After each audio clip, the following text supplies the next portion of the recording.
Frankly, I'm sick and tired of people coming up to me asking me if I'm sick, if I'm contagious. I'm like, no, I'm just dealing with it.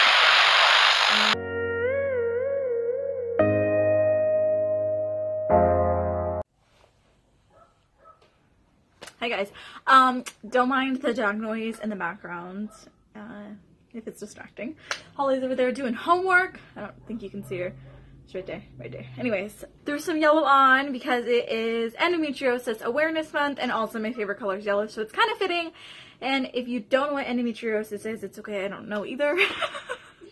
It's a little confusing, but I do have this endo guide. So I was dealing with really painful periods. Okay, let's just start it off like that. Disclaimer.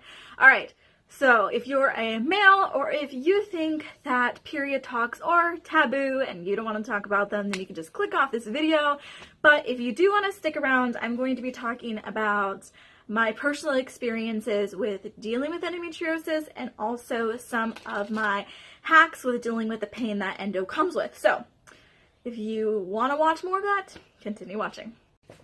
One of the main reasons why I really wanted to record this was not only because I miss Instagram and I'm like doing a digital fast on Instagram and I needed a way to express myself, and also March is Endometriosis Awareness Month, and that is something that doctors have personally told me that everything that I'm dealing with kind of leads to that.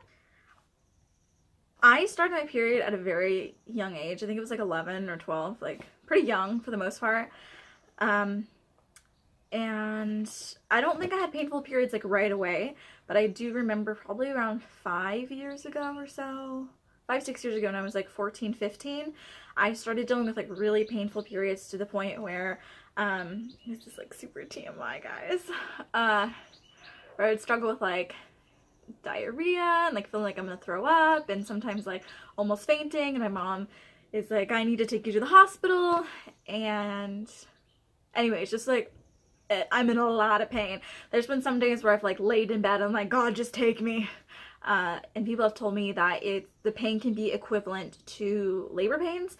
Obviously, I can't say whether that's true or not because I haven't personally been in labor, so but again, people have definitely told me that. So I started going to the doctor about 5 years ago, and they told me to start logging everything that I was going through. And so I did that with this period tracker, and I'll throw a video up right here so you guys can kind of see it.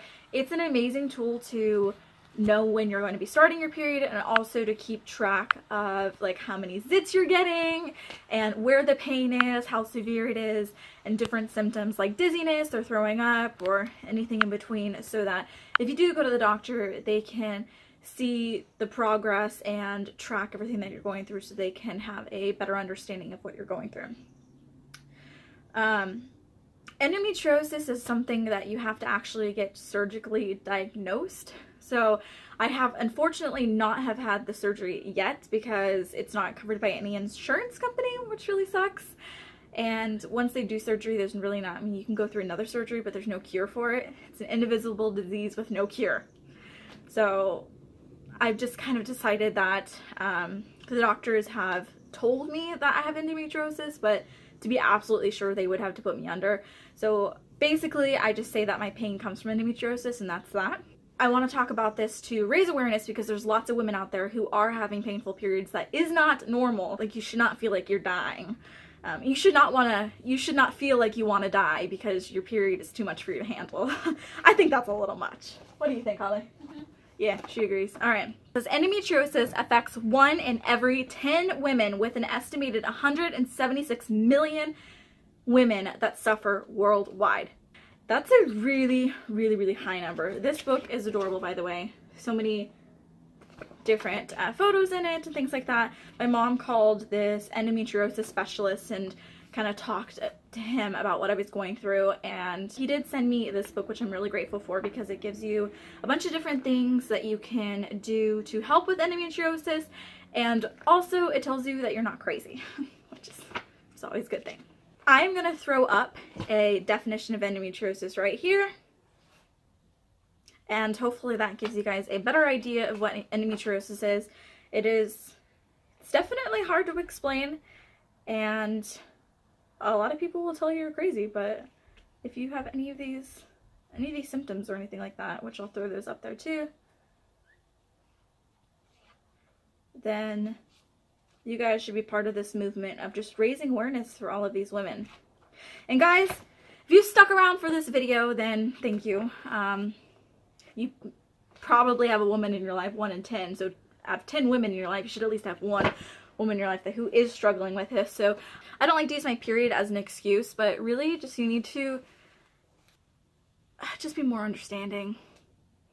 Yeah, you'll never know exactly what we're going through, but just be respectful. If we're being crazy or emotional, just deal with it. Holly's sitting right there and she's like, oh my gosh, this is like so embarrassing to talk about. It is really embarrassing. I'm gonna show you some of the things that are like my go-to things that kind of help me through my period. So I live by these, they're like sticky heating pads. They're amazing. They're amazing! Anyway, so you take it out of the package and it's just sticky, and then I usually stick it like right here. And it lasts up to 8 hours, and for me personally, like heat usually helps. So having this to be able to wear, I've worn it like at speaking competitions, I've worn it at events and things I needed to go to, and I felt like absolute poop. I think okay, anyways, I also have these. So these are just like little cloths, because if you're a girl, you know, you feel disgusting on your period, so these are amazing. Also, any type of heating pad. I love the hotter the better. Just saying. I usually the top setting. So heating pad. And Claricom. This is how I found essential oils. So Claricom, I should probably use it a little bit more than I do. But basically, you just open it up. You just open it up. And you put it on your belly. That's it. I'm obviously not showing my belly, but that's all you do. It's a blend for women, and it helps with moods, and it also helps with pain. And this was something that really changed my life and helped me a lot when I first started figuring out that what I was dealing with was endometriosis. So subscribe so you can see more videos, lots of more videos. Trying to post once a week. Don't have a day, just, you know, one of the days. Thank you guys for watching.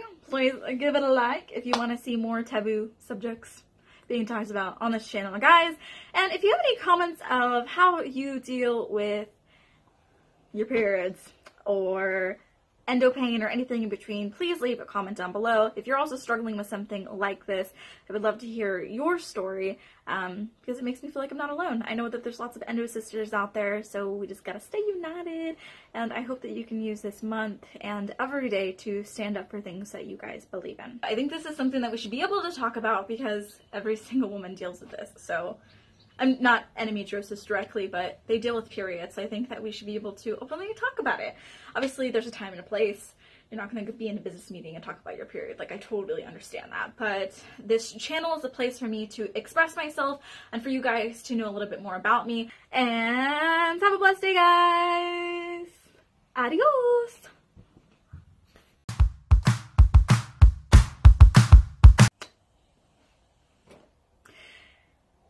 That was really depressing.